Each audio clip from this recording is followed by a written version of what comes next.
A dirty bomb or radiological dispersal device is a speculative radiological weapon that combines radioactive material with conventional explosives. The purpose of the weapon is to contaminate the area around the dispersal agent conventional explosion with radioactive material, serving primarily as an area denial device against civilians. It is however not to be confused with a nuclear explosion, such as a fission bomb, which by releasing nuclear energy produces blast effects far in excess of what is achievable by the use of conventional explosives. Though a radiological dispersal device would be designed to disperse radioactive material over a large area, a bomb that uses conventional explosives and produces a blast wave would be far more lethal to people than the hazard posed by radioactive material that may be mixed with the explosive. At levels created from probable sources, not enough radiation would be present to cause severe illness or death. A test explosion and subsequent calculations done by the United States Department of Energy found that assuming nothing is done to clean up the affected area and everyone stays in the affected area for 1 year, the radiation exposure would be fairly high, but not fatal. Recent analysis of the nuclear fallout from the Chernobyl disaster confirms this, showing that the effect on many people in the surrounding area, although not those in close proximity, was almost negligible.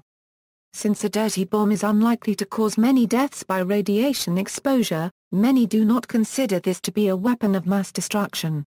Its purpose would presumably be to create psychological, not physical, harm through ignorance, mass panic, and terror. For this reason dirty bombs are sometimes called weapons of mass disruption. Additionally, containment and decontamination of thousands of victims, as well as decontamination of the affected area might require considerable time and expense, rendering areas partly unusable and causing economic damage. Dirty bombs and terrorism. Since the 9/11 attacks, the fear of terrorist groups using dirty bombs has increased significantly, which has been frequently reported in the media. The meaning of terrorism used here is described by the U.S. Department of Defense's definition, which is the calculated use of unlawful violence or threat of unlawful violence to inculcate fear. Intended to coerce or to intimidate governments or societies in the pursuit of goals that are generally political, religious, or ideological objectives. There have only ever been 2 cases of cesium-containing bombs, and neither was detonated. Both involved Chechnya. The first attempt of radiological terror was carried out in November 1995 by a group of Chechen separatists, who buried a cesium-137 source wrapped in explosives at the Izmailovsky Park in Moscow. A Chechen rebel leader alerted the media, the bomb was never activated, and the incident amounted to a mere publicity stunt. In December 1998, a second attempt was announced by the Chechen Security Service, who discovered a container filled with radioactive materials attached to an explosive mine. The bomb was hidden near a railway line in the suburban area Argun, 10 miles east of the Chechen capital of Grozny. The same Chechen separatist group was suspected to be involved. Despite the increased fear of a dirty bombing attack, it is hard to assess whether the actual risk of such an event has increased significantly. The following discussions on implications, effects and probability of an attack, as well as indications of terror groups planning such, are based mainly on statistics, qualified guessing and a few comparable scenarios. Effect of a dirty bomb explosion equals, when dealing with the implications of a dirty bomb attack, there are 2 main areas to be addressed: the civilian impact, not only dealing with immediate casualties and long-term health issues, but also the psychological effect and then the economic impact. With no prior event of a dirty bomb detonation, it is considered difficult to predict the impact. Several analyses have predicted that ADDs will neither sicken nor kill many people. Accidents with radioactives equals, the effects of uncontrolled radioactive contamination have been reported several times. One example is the radiological accident occurring in Goiás Centenária, Brazil, between September 1987 and March 1988. 2 metal scavengers broke into an abandoned radiotherapy clinic and removed a teletherapy source capsule containing powdered cesium-137 with an activity of 50 TBq. They brought it back to the home of one of the men to take it apart and sell as scrap metal. Later that day both men were showing acute signs of radiation illness with vomiting, and one of the men had a swollen hand and diarrhea. A few days later one of the men punctured the 1 mm thick window of the capsule, allowing the cesium chloride powder to leak out, and when realizing the powder glowed blue in the dark, brought it back home to his family and friends to show it off. After 2 weeks of spread by contact contamination causing an increasing number of adverse health effects, the correct diagnosis of acute radiation sickness was made at a hospital and proper precautions could be put into procedure. By this time 249 people were contaminated, 151 exhibited both external and internal contamination, of which 20 people were seriously ill and 5 people died. The Goya-Centnier incident to some extent predicts the contamination pattern if it is not immediately realized that the explosion spread radioactive material, but also how fatal even very small amounts of ingested radioactive powder can be. This raises worries of terrorists using powdered alpha-emitting material, that if ingested can pose a serious health risk, as in the case of deceased former KGB spy Alexander Litvinenko, who either ate, drank or inhaled polonium-210. Smoky bombs based on alpha emitters might easily be just as dangerous as beta or gamma-emitting dirty bombs. Public perception of risks equals, for the majority involved in an RDD incident, the radiation health risks are comparatively small, comparable to the health risk from smoking 5 packages of cigarettes on a daily basis. The fear of radiation is not always logical. Although the exposure might be minimal, many people find radiation exposure especially frightening because it is something they cannot see or feel, and it therefore becomes an unknown source of danger. Dealing with public fear may prove the greatest challenge in case of an RDD event. Policy, science and media may inform the public about the real danger and thus reduce the possible psychological and economic effects. Statements from the U.S. government after 9/11 may have contributed unnecessarily to the public fear of a dirty bomb. When United States Attorney General John Ashcroft on June 10, 2002, announced the arrest of Joseph Copyright Padilla, allegedly plotting to detonate such a weapon, he said, "This public fear of radiation also plays a big role in why the costs of an RDD impact on a major metropolitan area might be equal to or even larger than that of the 9/11 attacks. Assuming the radiation levels are not too high and the area does not need to be abandoned, such as the town of Pripyat near the Chernobyl reactor, an expensive and time-consuming cleanup procedure will begin. This will mainly consist of tearing down highly contaminated buildings, digging up contaminated soil and quickly applying sticky substances to remaining surfaces to adhere the radioactive particles before radioactivity penetrates the building materials.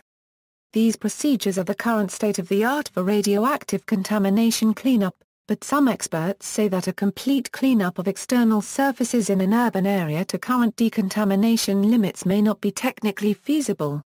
Loss of working hours will be vast during cleanup, but even after the radiation levels reduced to an acceptable level, there might be residual public fear of the site, including possible unwillingness to conduct business as usual in the area.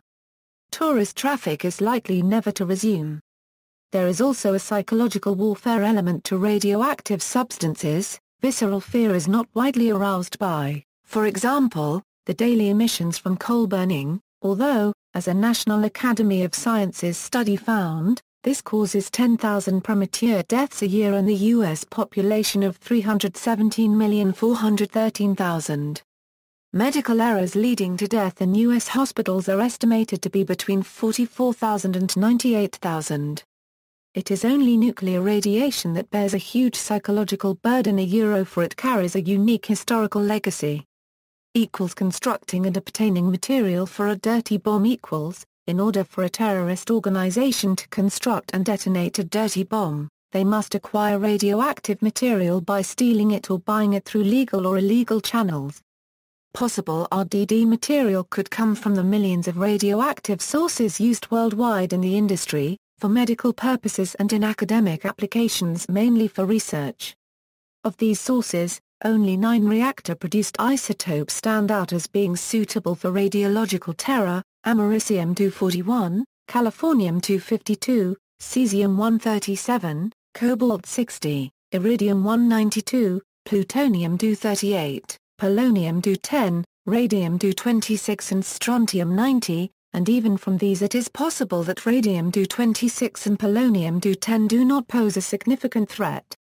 Of these sources, the U.S. Nuclear Regulatory Commission has estimated that within the U.S., approximately one source is lost, abandoned or stolen every day of the year. Within the European Union the annual estimate is 70. There exist thousands of such orphan sources scattered throughout the world, but of those reported lost, no more than an estimated 20% can be classified as a potential high security concern if used in ODD. Especially Russia is believed to house thousands of orphan sources, which were lost following the collapse of the Soviet Union.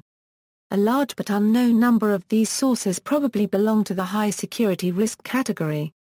Noteworthy are the Russian very strong beta-emitting strontium-90 sources used as radioisotope thermoelectric generators for beacons in lighthouses in remote areas.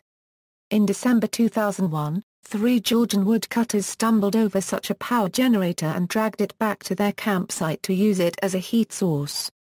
Within hours they suffered from acute radiation sickness and sought hospital treatment. The International Atomic Energy Agency later stated that it contained approximately 40 kilocuries of strontium, equivalent to the amount of radioactivity released immediately after the Chernobyl accident.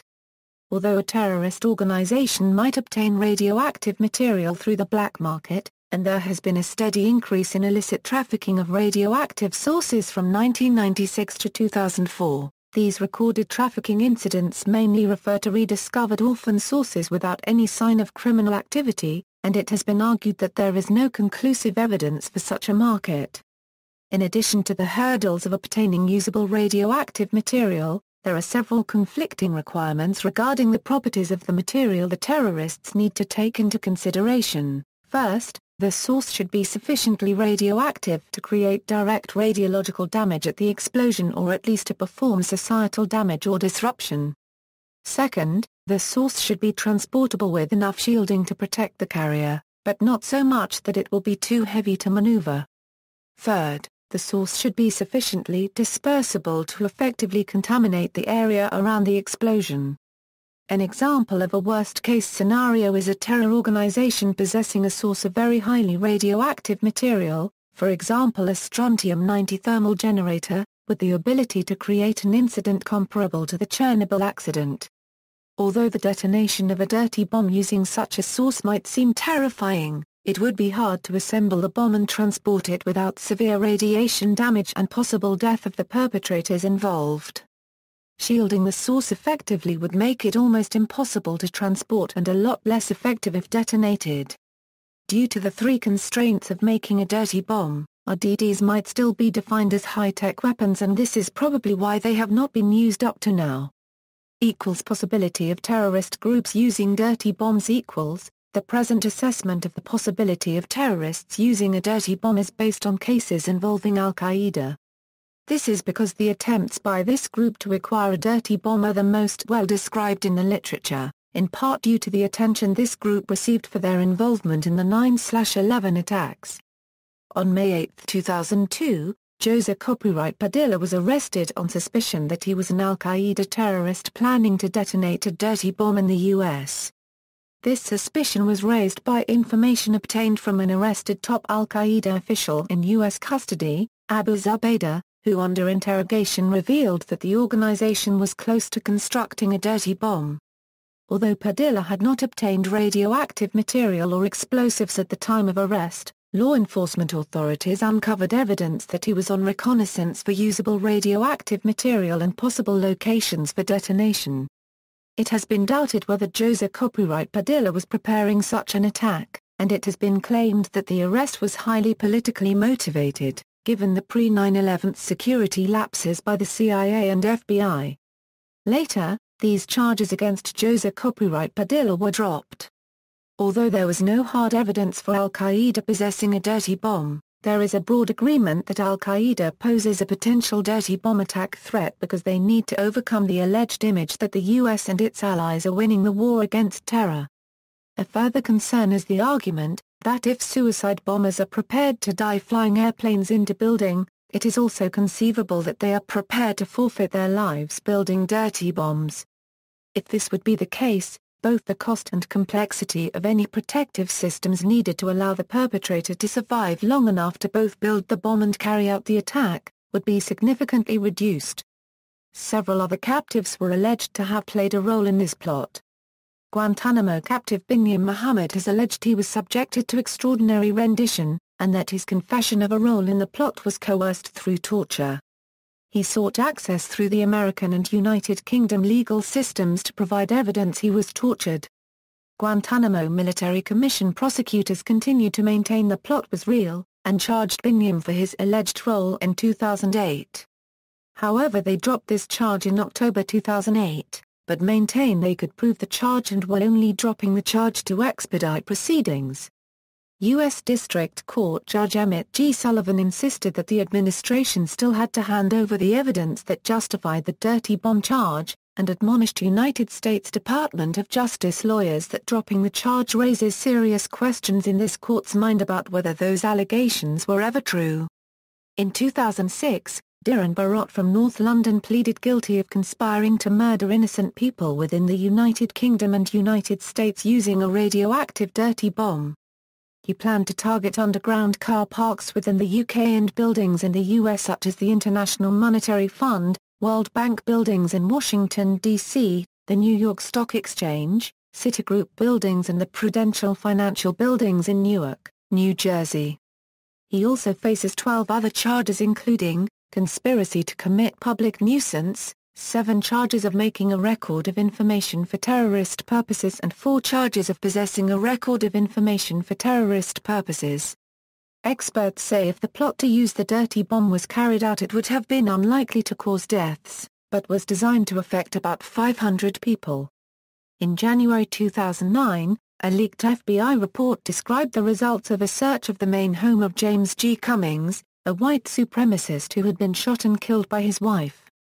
Investigators found 4 one-gallon containers of 35% hydrogen peroxide, uranium, thorium, lithium metal, aluminum powder, beryllium, boron, black iron oxide and magnesium, as well as literature on how to build dirty bombs and information about cesium-137, strontium-90 and cobalt-60, radioactive materials. Officials confirmed the veracity of the report but stated that the public was never at risk. In April 2009, the Security Service of Ukraine announced the arrest of a legislator and 2 businessmen from the Chernobyl Oblast.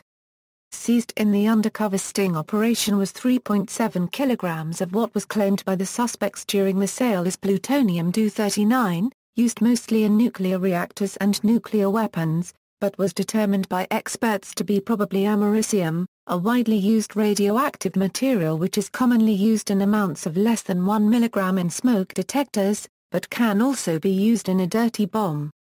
The suspects reportedly wanted $10 million for the material, which the security service determined was produced in Russia during the era of the Soviet Union and smuggled into Ukraine through a neighboring country. In July 2014, ISIS militants seized 88 pounds of uranium compounds from Mosul University. The material was unenriched and so could not be used to build a conventional fission bomb, but a dirty bomb is a theoretical possibility. However, uranium's relatively low radioactivity makes it a poor candidate for use in a dirty bomb. Little is known about civil preparedness to respond to a dirty bomb attack. The Boston Marathon appeared to many to be a situation with high potential for use of a dirty bomb as a terrorist weapon. Yet the bombing attack that occurred on April 15, 2013 did not involve use of dirty bombs. Any radiological testing or inspections that may have occurred following the attack were either conducted sub rosa or not at all. Also, there was no official dirty bomb all clear issued by the Obama administration. Massachusetts General Hospital had, apparently under their own disaster plan, issued instructions to their emergency room to be prepared for incoming radiation poisoning cases. Dirty bomb tests. Israel carried out a 4-year series of tests on nuclear explosives to measure the effects for a hostile force ever to use them against Israel. Israeli unregistered trademark Haaretz daily newspaper reported June 8, 2015. Other uses of the term has also been used historically to refer to certain types of nuclear weapons. Due to the inefficiency of early nuclear weapons, only a small amount of the nuclear material would be consumed during the explosion. Little Boy had an efficiency of only 1.4%. Fat Man, which used a different design and a different fissile material, had an efficiency of 14%. Thus, they tended to disperse large amounts of unused fissile material, and the fission products, which are on average much more dangerous, in the form of nuclear fallout. During the 1950s, there was considerable debate over whether clean bombs could be produced, and these were often contrasted with dirty bombs. Clean bombs were often a stated goal, and scientists and administrators said that high-efficiency nuclear weapon design could create explosions which generated almost all of their energy in the form of nuclear fusion, which does not create harmful fission products. But the Castle Bravo accident of 1954, in which a thermonuclear weapon produced a large amount of fallout which was dispersed among human populations, suggested that this was not what was actually being used in modern thermonuclear weapons, which derive around half of their yield from a final fission stage of the fast fissioning of the uranium tamper of the secondary. While some proposed producing clean weapons, other theorists noted that one could make a nuclear weapon intentionally dirty by salting it with a material, which would generate large amounts of long-lasting fallout when irradiated by the weapon core. These are known as salted bombs. A specific subtype often noted is a cobalt bomb. In popular culture, in the 1964 British movie Goldfinger, both Auric Goldfinger and James Bond refer to the nuclear device being smuggled into Fort Knox as dirty. In the 2013 Indian movie Vishwarupam, the plot revolves around a dirty bomb developed by scraping cesium from oncological equipment to trigger a blast in New York City. In the 2014 movie, Batman, Assault on Arkham, Joker has a dirty bomb which he plans on detonating in Gotham. See also. References. Notes Works cited Belyaninov, K., Nuclear Nonsense, Black Market Bombs, and Fissile Flim-Flam, Bulletin of the Atomic Scientists 50, 44 €50. Burgess, M. Pascal Unregistered Trademark S. New Wager, The Dirty Bomb Threat Heightens, Center for Defense Information. Dingle, J., Dirty Bombs, Real Threat. Security 42, 48. Edwards, R., Only a Matter of Time. New Scientist 182, 8 €9. Adam Curtis's The Power of Nightmares, Part 3 video transcript at Information Clearinghouse, Ferguson, C.D., Kazi, T. and Pereira J. Commercial Radioactive Sources, Surveying the Security Risks, Monterey Institute of International Studies, Center for Non-Proliferation Studies, Occasional Paper No. 11, ISBN 1-800-85350-06-6, webpage with PDF file of paper. Frost, R.M., Nuclear Terrorism After 9/11, Routledge for the International Institute for Strategic Studies, ISBN 0-415-39992-0. Hoffman, B., Inside Terrorism, Columbia University Press, NY, ISBN 0-231-12698-0. Hosenball, M., Hirsch, M. and Moreau, R. War on Terror, Now Being a Dirty Bomb Suspect, Newsweek, ID, X78357333, 28-33. Johnson, J.R., R.H., Facing the Terror of Nuclear Terrorism, Occupational Health and Safety 72, 44 €50. King, G., Dirty Bomb, Weapon of Mass Disruption, Chamberlain Brothers, Penguin Group, ISBN 1-59609-000-6. Liolios, T.E. The Effects of Using Cesium-137 Teletherapy Sources as a Radiological Weapon, Hellenic Arms Control Center, Occasional Paper May 2008, 1. Mullen, E., Bantul, G. and York, R. Potential Radiological Dispersal Device Threats and Related Technology, Transactions of the American Nuclear Society, 87, 309. Petrov, D.M., Responding to Dirty Bombs, Occupational Health and Safety 72, 82–87. Reshetin, V.P., Estimation of radioactivity levels associated with a 90 radians dirty bomb event, Atmospheric Environment 39, 4471–4477, doi, 10.1016/J Atmosenv. 2005.03.047. Ring, J.P., Radiation Risks and Dirty Bombs, The Radiation Safety Journal, Health Physics 86, S42–S47. Sawyer, A. and Hartman, F. Radiological Dispersion Devices, Are We Prepared? Journal of Environmental Radioactivity, 85, 171–181. Van Tuel, G. J. and Mullen, E.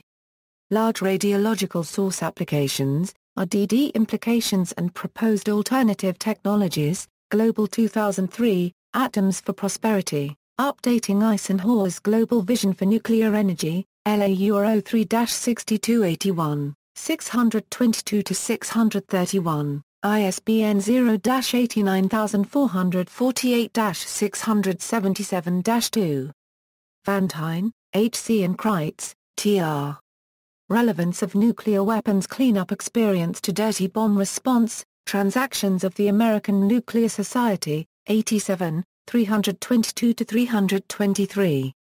Weiss, P., Ghost Town Busters, Science News 168, 282–284, doi, 10.2307/4016859, JSTOR 4016859. Zimmerman, P.D. and Loeb, C. Dirty Bombs, The Threat Revisited, Defense Horizons, 38, 1–11. Zimmerman, P.D., The Smoky Bomb Threat, New York Times 156, 33. External links, U.S. Nuclear Regulatory Commission, Fact Sheet on Dirty Bombs, Al-Qaeda's Nuclear Options, Crusade Media News, http, www.crusade-media.com/ News1.html, Council on Foreign Relations, Terrorism Q&A, Dirty Bombs, U.S. Dept of Labor Occupational Safety and Health Administration, Radiological Dispersal Devices/Dirty Bombs, Federation of American Scientists, Dirty Bomb Threat Analysis, Health Physics Society, Fact Sheet, Health Physics Society, January 2004 Study, Dirty Bombs Could Cause Devastating Economic Damage, CNN, Explosion, Not Radiation, Dirty Bombs Worst Fallout, PBS, Nova, Dirty Bomb, 2. This website was produced for PBS Online by WGBH. Website a copyright 1996 a Euro 2003 WGBH Educational Foundation. Lost and stolen nuclear materials in the U.S. 3 Mile Island alert describes the problem. The Power of Nightmares, 3, annotated bibliography for Dirty Bombs from the ALSO's Digital Library for Nuclear Issues, Dirty Bombs Background and Brief Congressional Research Service, Dirty Bombs Technical Background, Attack Prevention and Response, Issues for Congress Congressional Research Service.